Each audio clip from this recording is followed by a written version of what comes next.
Hey guys, welcome back to channel. അപ്പോൾ ഇന്ന് നമ്മൾ കാണാൻ പോകുന്നത് ഓൾവേസ് ഹോം എന്ന ചൈനീസ് ഡ്രാമയുടെ 14ാമത്തെ എപ്പിസോഡാണ്. അപ്പോൾ ഇതുവരെയുള്ള എപ്പിസോഡുകളിലായിട്ട് നമ്മുടെ സോങ് ഇപ്പോൾ അവൻ്റെ അമ്മയ്ക്ക് വയ്യാത്ത കാരണം കൊണ്ട് വേറൊരു സ്കൂളിലേക്ക് ട്രാൻസ്ഫർ കിട്ടി പോയതുകൊണ്ട് ജിങ്ങും ചെന്നും ഇപ്പോൾ അവരുടെ സ്കൂളിൽ ഒറ്റയ്ക്കാണെന്നും അധികം വൈകാതെ തന്നെ അവരുടെ ഫൈനൽ ആയിട്ടുള്ള എക്സാംസ് വരുന്നതുകൊണ്ട് അവരുടെ ക്ലാസ്മേറ്റ്സ് എല്ലാവരും അതിനുവേണ്ടി പ്രിപ്പറേഷൻസിലാണെന്നും നമ്മൾ കണ്ടതാണ്. അങ്ങനെ ഇന്നത്തെ എപ്പിസോഡ് സ്റ്റാർട്ട് ചെയ്യുമ്പോൾ നമ്മുടെ ചെന്നിന്റെ അപ്പുറത്തിരുന്ന ആ ഒരു പഠിപ്പി കൊച്ചിനെ ഫസ്റ്റ് ബെഞ്ചിലേക്ക് മാറിയിരിക്കുന്ന സമയത്ത് ജിങ് ഇപ്പോൾ നമ്മുടെ ചെന്നിന്റെ അടുത്തിരുന്നിട്ട് അവരെ രണ്ടുപേരും കൂടി ഒരുമിച്ച് പഠിച്ച് എങ്ങനെയെങ്കിലും ഈ ഒരു ഫൈനൽ എക്സാം ക്രാക്ക് ചെയ്ത് നല്ലൊരു യൂണിവേഴ്സിറ്റിയിലോട്ട് കയറാനായിട്ട് ആഗ്രഹിക്കുന്നുണ്ട്. ഇതേ നേരം അവർ രണ്ടുപേരും കൂടി ഒരുമിച്ച് എഫേർട്ട് ഇട്ട് പഠിക്കുകയാണെങ്കിൽ തങ്ങളുടെ ആഗ്രഹം പോലെ തന്നെ അവർക്ക് നല്ല യൂണിവേഴ്സിറ്റിയിലോട്ട് കയറാൻ പറ്റുമെന്ന് ജിങ് ഇപ്പോൾ പറയുന്നുണ്ട്. മാത്രമല്ല ജിങ്ങിന് അന്നത്തെ ആ ഒരു ആക്സിഡന്റിന് ശേഷം കാലിന് പണ്ടത്തെ പോലത്തെ അത്രയും സപ്പോർട്ടൊന്നും ഇല്ലാതെ അതുകൊണ്ട് തന്നെ സ്പോർട്സിൽ ഇനി അവന് കണ്ടിന്യൂ ചെയ്യാൻ പറ്റുമോ, അങ്ങനെ സ്പോർട്സ് കോട്ടയിൽ അവനൊരു യൂണിവേഴ്സിറ്റിക്ക് അഡ്മിഷൻ കിട്ടാൻ പറ്റുമോ ഇന്നൊന്നും ഉറപ്പില്ലാതെ അതാലോചിച്ച് നമ്മുടെ ജിങ്ങിന് നല്ല ടെൻഷനും ഉണ്ട്. അങ്ങനെ ഇതുവരെ അവന് ബേസിക്സ് ഒന്നും അറിയാത്തതുകൊണ്ടും ബുക്ക് ഇതുവരെ കൈകൊണ്ട് തൊടാത്തതുകൊണ്ടും കാരണം എവിടെ നിന്ന് എങ്ങനെ സ്റ്റാർട്ട് ചെയ്യണമെന്ന് അറിയാണ്ട് ഒരു ഐഡിയയും കിട്ടാതിരിക്കുന്ന ജിങ്ങിന്റെ അടുത്തേക്ക് ഇപ്പൊ ചെന്ന് വന്നിട്ട് ജിങ് ഇങ്ങനെ ക്ലാസ്സിൽ ശ്രദ്ധിക്കാതെ വളരെ ലേസി ആയിട്ട് നടന്ന കാരണം കൊണ്ട് ചെന്ന് അവന് സ്റ്റഡീസിൽ ഹെൽപ്പ് ചെയ്യാമെന്നും അവള് ഡെയിലി പഠിച്ച് മനസ്സിലാക്കുന്ന കാര്യങ്ങൾ ജിങ്ങിനോട് കൂടി പറഞ്ഞു കൊടുത്ത് അങ്ങനെ രണ്ടുപേരും പരസ്പരം പഠിച്ച് ഒരു ഈക്വൽ അണ്ടർസ്റ്റാൻഡിങ്ങിൽ മുമ്പോട്ട് പോവാന്ന് ഇപ്പൊ ചെന്ന് ജിങ്ങിന്റെ അടുത്ത് പറയാണ്. മാത്രമല്ല താൻ അവനെ പഠിപ്പിച്ചതിന് ശേഷം അവൻ എന്തെങ്കിലും ഇമ്പ്രൂവ്മെന്റ് ചെറുതായിട്ടെങ്കിലും കാണുകയാണെങ്കിൽ, അതായത് അവന്റെ റാങ്ക് ഒരെണ്ണമെങ്കിലും മുമ്പോട്ട് പോവാണെങ്കിൽ ചെന്നെന്തായാലും അവന് ട്യൂട്ടർ ചെയ്ത് കൊടുക്കുന്ന കാരണം കൊണ്ട് പൈസയൊന്നും ഇല്ലെങ്കിലും പക്ഷെ അവൾക്ക് മിൽക്ക് ടീ വാങ്ങിച്ചു കൊടുക്കണമെന്ന് ഇപ്പൊ ചെന്ന് ജിങ്ങിന്റെ അടുത്ത് പറയാണ്. അങ്ങനെ അന്ന് മുതൽ ക്ലാസ് കഴിഞ്ഞതിന് ശേഷം ചെന്ന് അവന് പ്രൈവറ്റ് ആയിട്ട് ട്യൂട്ടറിങ് ചെയ്തു കൊടുക്കുന്നുണ്ട്. പിന്നീട് അങ്ങോട്ട് അവരൊരുമിച്ച് സ്കൂളിലേക്ക് പോകുമ്പോഴും സ്കൂളിലിരിക്കുമ്പോഴും തിരികെ വീട്ടിലേക്ക് വന്നിട്ട് പഠിക്കാനിരിക്കുന്ന സമയത്ത് ജിങ് ഉറങ്ങി പോകുന്നുണ്ടെങ്കിലും അവളിപ്പോ ഒരു കൊച്ചു കുഞ്ഞിനെ എങ്ങനെയാണോ നമ്മൾ പഠിപ്പിക്കാനിരുത്ത അതുപോലെ ജിങ്ങിനെ പഠിപ്പിച്ചുകൊണ്ടിരിക്കുന്നുണ്ട്. അങ്ങനെ മര്യാദയ്ക്ക് പഠിപ്പിച്ചും അവനെ തല്ലി പഠിപ്പിച്ചും തല്ലുകൂടിയും വഴക്കുകൂടിയും പരസ്പരം അങ്ങോട്ടും ഇങ്ങോട്ടും ഹെൽപ്പ് ചെയ്തും അവരങ്ങനെ പഠിക്കുന്നതിന്റെ ഒരു റിസൾട്ടായിട്ട് ഇപ്പൊ ജിങ്ങിന്റെ റാങ്ക് ഒരെണ്ണം മുമ്പോട്ട് കയറുമ്പോൾ ജിങ് നേരത്തെ പ്രോമിസ് ചെയ്ത പോലെ ചെന്നിന് ഒരു മിൽക്ക് ടീ ഒക്കെ വാങ്ങിച്ചു കൊടുക്കുന്നുണ്ട്. അങ്ങനെ ഫൈനൽ എക്സാം ആവാനായിട്ട് ഓരോ സമയം ഉള്ളപ്പോഴും അവർ രണ്ടുപേരും കൂടി ഒരുമിച്ചിരുന്ന് പഠിച്ച് ഒരുമിച്ച് ഹാർഡ് വർക്ക് ചെയ്ത് അവരുടെ ടീം വർക്കും ഹാർഡ് വർക്കും ഒക്കെ കാരണം ഇപ്പൊ ജിങ്ങിന് നല്ല ഇമ്പ്രൂവ്മെന്റ് കിട്ടി. അവന്റെ റാങ്ക് ഇപ്പൊ 2, 3, 4 ഒക്കെ ആയിട്ട് ഇങ്ങനെ ഇമ്പ്രൂവ് ചെയ്തുകൊണ്ടിരിക്കുന്നുണ്ട്. അങ്ങനെ ഓരോ പ്രാവശ്യം അവന്റെ റാങ്ക് ഇങ്ങനെ കൂടി കൂടി വരുമ്പോഴും അവര് രണ്ടുപേരും കൂടി അവരുടെ ഫ്രീ ടൈമിൽ എൻജോയ് ചെയ്തും അതുപോലെ തന്നെ ജീവിതത്തിലെ പഠനത്തിന് അത്രയും ഇമ്പോർട്ടൻസ് കൊടുത്തും പരസ്പരം ഹെൽപ്പ് ചെയ്യുന്നതിന്റെ ഇടയിൽ തന്നെ ജിങ്ങിന്റെ ഈ ഒരു ഇമ്പ്രൂവ്മെന്റ് ചെന്നിനെ വളരെയധികം ഹാപ്പി ആക്കുന്നുണ്ട്. അങ്ങനെ ഒരു നൈറ്റ് അവര് സ്റ്റുഡൻസ് എല്ലാവരും കൂടി ക്ലാസ്സിലിരുന്ന് പഠിക്കുന്നതിന്റെ ഇടയിൽ അത്രയും നേരം വളരെ കഷ്ടപ്പെട്ട് പഠിച്ച് എക്സോസ്റ്റഡ് ആയി പോയ ചെന്നിപ്പോ റെസ്റ്റ് എടുക്കുമ്പോൾ ജിങ് അവൾക്ക് വേണ്ടി ഒരു ഇയർബഡില് സീക്രട്ട് ആയിട്ട് പാട്ടൊക്കെ കേൾപ്പിച്ചു കൊടുക്കുന്നുണ്ട്. അങ്ങനെ നാളത്തെ ആ ഒരു പരീക്ഷയ്ക്ക് വേണ്ടി അവര് കഷ്ടപ്പെട്ടിരുന്ന് പഠിച്ച് അന്ന് രാത്രി താൻ നന്നായി തന്നെ നാളത്തെ എക്സാം എഴുതൂന്ന് ജിങ് ഇപ്പോൾ ചെന്നിന് വാക്ക് കൊടുക്കുന്നുണ്ടെങ്കിലും പിറ്റേ ദിവസം ചെന്ന് സ്കൂളിലേക്ക് പോകാനായിട്ട് ജിങ്ങിന് ഒരുപാട് വിളിക്കുന്നുണ്ടെങ്കിലും അവിടെ എങ്ങും ജിങ് ഉണ്ടായിരുന്നില്ല. മാത്രമല്ല അവന് ഫോണിലും കണക്ട് ചെയ്യാൻ പറ്റാത്തതുകൊണ്ട് ചെന്നിപ്പോ ആകെ വെറീഡായിട്ട് ഒറ്റയ്ക്ക് സ്കൂളിലേക്ക് എത്തിയിട്ട് അവളുടെ അമ്മയ്ക്ക് മെസ്സേജ് അയച്ചിട്ട് ജിങ്ങിന് എന്ത് പറ്റി, അവൻ ഇന്ന് സ്കൂളിലേക്ക് വന്നിട്ടില്ല, അവന്റെ അമ്മയോട് എന്താ കാര്യം എന്ന് ഒന്ന് ചോദിക്കാൻ പറ്റുമോ എന്ന് ചോദിക്കുമ്പോൾ തൽക്കാലത്തേക്ക് അവളോട് അവളുടെ എക്സാമിൽ കോൺസെൻട്രേറ്റ് ചെയ്യാനാണ് അവളുടെ അമ്മ പറയുന്നത്. ഇതേ നേരം ജിങ്ങിനെയും അവന്റെ അമ്മയും കാണിക്കുകയാണെങ്കിൽ അവരിപ്പോ ഫയർ ആൻഡ് സേഫ്റ്റിയുടെ ഒരു ഓഫീസിൽ വന്ന് ആകെ വെറീഡായിട്ട് പേടിച്ച് വരച്ചിരിക്കുന്നത് നമ്മളെ കാണിക്കുന്നുണ്ട്. ഇതേ നേരം അവിടുത്തെ ഒരു സീനിയർ ഓഫീസർ വന്നിട്ട് ഒരു ഫോൺ കോൾ അറ്റൻഡ് ചെയ്തിട്ട് എന്തോ പറയുന്നതും അതേ ടൈമിൽ ജിങ്ങിന്റെയും അവന്റെ അമ്മയുടെയും മുഖം മാറുന്നതും നമ്മളെ കാണിക്കുന്നുണ്ട്. കാര്യം എന്താന്ന് വെച്ച് കഴിഞ്ഞാൽ ജിങ്ങിന്റെ ഫാദർ ടോങ്ലിൻ എന്ന് പറഞ്ഞ ഒരു കാട്ടിലേക്ക് അവിടെ ഉണ്ടായിരുന്ന ഒരു റെസ്ക്യൂ ഓപ്പറേഷന് വേണ്ടി പോയതാണെന്നും പക്ഷെ അവിടെ വെച്ച് എല്ലാരെയും രക്ഷിക്കുന്നതിന്റെ ഇടയിൽ അദ്ദേഹം മിസ്സിംഗ് ആയി പോയെന്നും ഇതുവരെ അയാളുടെ ഒരു അഡ്രസ്സും കിട്ടിയിട്ടില്ലെന്നും എന്തായാലും ജീവനോടെ ഒരിക്കലും ഒരാളും അവിടുന്ന് രക്ഷപ്പെടില്ലെന്നും ഇപ്പൊ ഒരു ഫയർ ഓഫീസർ പറയുന്നത് കേട്ടിട്ട് ആകെ ചങ്ക് തകർന്നു നിൽക്കുന്ന ജിങ്ങിനെയും അവന്റെ അമ്മയും നമ്മളെ കാണിക്കുന്നുണ്ട്. അങ്ങനെ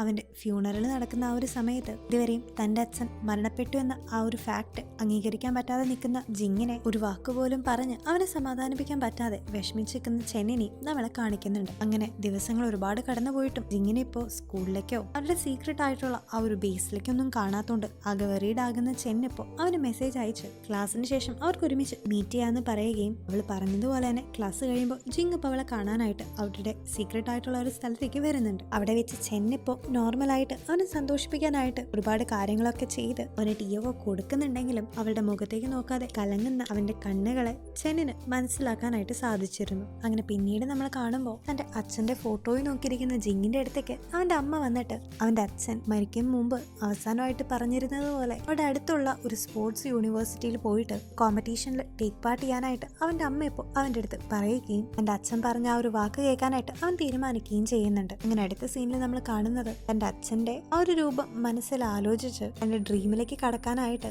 ഓടാൻ നിൽക്കുന്ന ജിങ്ങിനെയാണ്. അവിടുന്ന് വീണ്ടും സീൻ കട്ട് ചെയ്ത് പിന്നീട് നമ്മളെ കാണിക്കുമ്പോൾ ജിങ് ഇപ്പോൾ ഒരു ടർഫില് കളിച്ചുകൊണ്ടിരിക്കെ അവന്റെ അടുത്തേക്ക് ഇപ്പൊ സോങ് വരുന്നുണ്ട്. അങ്ങനെ വളരെ വിഷമത്തോടെ ഈ കഴിഞ്ഞ ആ ഒരു ടെസ്റ്റില് താൻ തന്റെ മാക്സിമം കൊടുത്തെങ്കിലും ഞാൻ അതിൽ തോറ്റുപോയെന്ന് വളരെ വിഷമത്തോടെ തന്നെ ജിങ് ഇപ്പൊ സോങ്ങിന്റെ അടുത്ത് പറയുന്നുണ്ട്. അങ്ങനെ തന്റെ ആ ഒരു എയിമിലേക്കുള്ള അവന്റെ ഫസ്റ്റത്തെ ട്രയൽ തന്നെ പാളിപ്പോയത് കണ്ട് ആകെ ഡിപ്രസ്ഡ് ആയിട്ടിരിക്കുകയാണ് ജിങ്.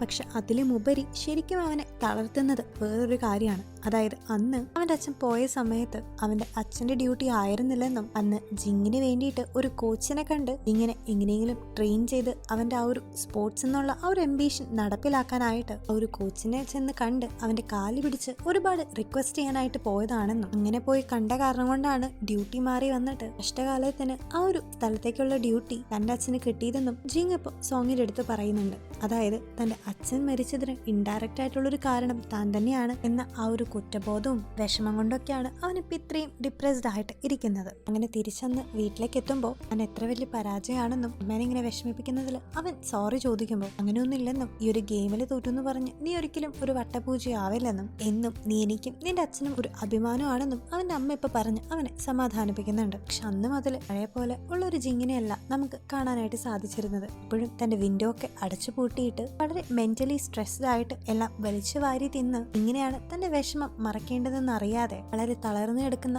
ഒരു ജിങ്ങിനെ നമ്മളെ കാണിക്കുന്നുണ്ട്. അങ്ങനെ പിറ്റേ ദിവസം ഒരുപാട് നാളുകൾക്ക് ശേഷം ജിങ് ഇപ്പോൾ തിരിച്ച് സ്കൂളിലേക്ക് എത്തിയിരിക്കുകയാണ്. പക്ഷെ അവിടെ വെച്ച് ജിങ് ഇപ്പോൾ ചെന്നിന്റെ മുഖത്തേക്ക് പോലും നോക്കാതെ ഫുൾ ടൈം ഇങ്ങനെ പഠിച്ചുകൊണ്ടിരിക്കുന്നതും ഈവൻ വീട്ടിലെത്തിയിട്ടാണെങ്കിൽ പോലും ഒരു നിമിഷം പോലും വേസ്റ്റ് ചെയ്യാതെ ഈവൻ ഫുഡ് പോലും കഴിക്കാൻ കൂട്ടാക്കാതെ കണ്ടിന്യൂസ്ലി ഇങ്ങനെ പഠിച്ചുകൊണ്ടിരിക്കുന്നതൊക്കെ അവന്റെ അമ്മയും ശ്രദ്ധിക്കുന്നുണ്ടായിരുന്നു. അങ്ങനെ ഇരിക്കുകയാണ് അവരുടെ ആ കൊല്ലത്തെ ചൈനീസ് ന്യൂ ഇയർ ആകുന്നത്. അതിന്റെ ഭാഗമായിട്ട് എന്തെങ്കിലും പ്ലാൻസ് ഉണ്ടോന്ന് ഇപ്പോൾ അവരുടെ ക്ലാസ് ലീഡർ ആയിട്ടുള്ള ലിയാൻ ഇപ്പോൾ എന്നെ അടുത്ത് ചോദിക്കുമ്പോൾ അവള് അന്ന് അവളുടെ അമ്മയ്ക്ക് ഡ്യൂട്ടി ഉള്ളതുകൊണ്ട് ഹോസ്പിറ്റലായിരിക്കുമെന്നും ജിങ്ങിന്റെ അടുത്ത് ചോദിക്കുമ്പോൾ അവന് പ്രത്യേകിച്ച് പ്ലാൻസ് ഒന്നുമില്ലെന്നും അവനും പറയുന്നുണ്ട്. അങ്ങനെയിരിക്കെ ചൈനീസ് ന്യൂ ഇയറിന്റെ ആ ഒരു ഡേ എത്തുമ്പോൾ ചെന്ന് അവളുടെ അമ്മയുടെ ഒപ്പം ഹോസ്പിറ്റലിൽ ഇരിക്കെ തന്നെ അന്ന് ജിങ്ങിന്റെ അമ്മയ്ക്കും വർക്ക് ഉണ്ടെന്നും അന്ന് ജിങ് വീട്ടിൽ ഒറ്റയ്ക്കാണെന്നും അവളുടെ അമ്മ പറഞ്ഞ് ജിങ്ങിന്റെ ഒപ്പം ചെന്നിരുന്ന് അവനൊന്ന് കൂളാക്കാനായിട്ട് ചെന്നിന്റെ അമ്മ ഇപ്പോൾ അവളുടെ അടുത്ത് പറയുന്നുണ്ട്. അങ്ങനെ ഇപ്പോൾ വീട്ടിലേക്ക് എത്തുന്ന ചെന്ന് നേരെ തന്നെ ജിങ്ങിനെ ഫോൺ വിളിച്ച് എന്താ കാര്യം നീ എന്തിയാണെന്ന് ചോദിക്കുന്നുണ്ടെങ്കിലും ജിങ് ഇപ്പോൾ താൻ ബിസി ആണെന്ന് പറഞ്ഞിട്ട് ആ ഒരു ഫോൺ കട്ട് ചെയ്യാണ്. പക്ഷേ